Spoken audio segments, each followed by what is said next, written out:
Hey guys, Dave from Good Life Property Management here. I want to tell you today about a few things you can do to your home to increase its desirability to help it rent faster and for top dollar. First off, the curb appeal. Obviously you want the landscaping to look nice. This property, as you can tell, has a very low maintenance yard, which is great for rentals.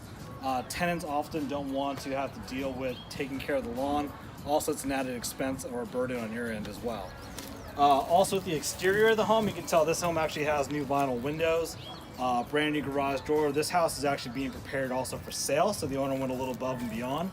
But the overall theme is he wanted to have it look clean and fresh. So remove all the cobwebs from underneath the eaves, clean up any mud splashes that come off from the roof. Also have a front door that's clean and attractive. This one's brand new paint. Is really going to increase the desirability. This is going to be one of the first things people see. It's going to set the tone for the rest of the inside of the house. Great, now that the outside looks great, let's take a look at the inside.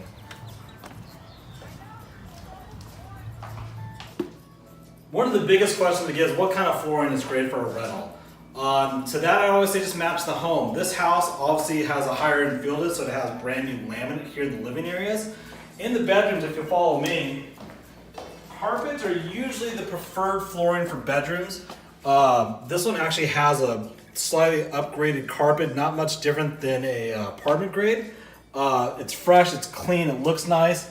If it ever gets damaged, you're able just to replace the carpet in this bedroom without having to go through the rest of the house. Also, one of the biggest questions we get about paint. What color do I paint? What do I need to paint? And what can I get away with? We always recommend painting in neutral colors. That's going to be your off-white, such as your white shadow, your Navajo, light grays, such as what you see here, or even light beiges as well. Neutral colors tend to attract more people. You definitely want to appeal to the widest audience possible. You always want the walls to be presentable. Doesn't mean it needs to be painted corner to corner each time, but you want to make sure it's free of any large scratches and any nail holes. If you do go with a wall color, you do want to go with contrasting on the trim. You usually don't want to have gray walls with gray trim. As you can see here, this is actually just the old original trim. They didn't have to replace this, but because they replaced the floors, we went ahead and did new base floors in a bright white. Also, when it comes to paint, people always ask which kind of sheen should I use. For living areas, you usually want to go with a flat, maybe an eggshell. Kitchens and baths, you usually want to go with a semi-gloss. This can be a lot easier to clean, as those are the areas you're mostly going to have food damage and water splashing around. It's a lot easier to clean. Most of your semi-glosses also include an anti-mildewcide, so especially in showers on the ceilings where you get a lot of steam, it'll help prevent microbial growth. Also, when it comes to window coverings, you want to make sure it's also as neutral and functional as possible. These 2-inch faux wood blinds are very popular and very inexpensive. Today, most mini blinds are kind of out of style, and you'd be surprised at how inexpensive these are of an upgrade. They also look great from the outside of the home as well. Also, when it comes to kitchen and bathroom cabinets, you also want to make sure they look clean and presentable. These are actually brand new cabinets in this house here. It doesn't always have to be replaced with new. Some of your older cabinets can be refinished or even repainted for a third of the cost, sometimes even less than brand new cabinets. Countertops should also be clean. If there's grout, you want to make sure those are cleaned up. Make sure areas in your water are also properly sealed with caulking. When it comes to appliances, they don't all have to be the latest, greatest stainless steel as well. Obviously, if they're all matching, such as this one here, that's great, but obviously not everyone can afford that. What you want to make sure is that they're functional, they work as intended. Dishwashers, especially older ones, have an issue where the racks start to rust out.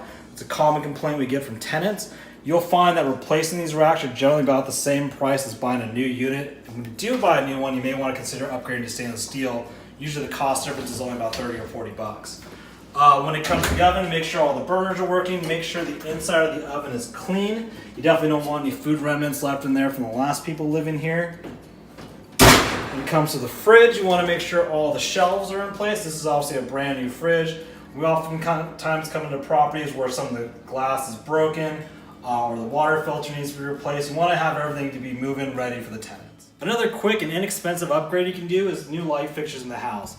This house is built in the 50s, so this is obviously not the original light fixture, but these flush mount lights you can usually pick up at a national hardware store for under 30 bucks. If the house doesn't have air conditioning and if you have the correct wiring for it, I recommend replacing lights with ceiling fans as it'll add extra value to the home. When choosing a ceiling fan, you want to make sure it's the right size for the bedroom. If it's for a rental, I usually recommend having one with the pull chains as they require less maintenance. Ones that are on remote control, if the tenants ever lose or damage this, Typically, the entire fan needs to be taken down to replace the transmitter, and it's an expensive repair. Hey guys, so you've all heard the phrase, an ounce of prevention is worth a pound of cure. When renting out a home, you want to make sure all the home systems work, especially the major appliances such as a furnace. If it's been a long time, I recommend having a qualified HVAC technician take a look at it. The last thing you want is tenants to move in and not be able to operate the heat or the air. It's a definite quick phone call and usually an expensive repair. All right guys, that's it. Hopefully you learned something here today. If you ever have any questions, please don't hesitate to give me a call. You can reach our office at 858-207-4595 or our website at goodlifemgmt.com.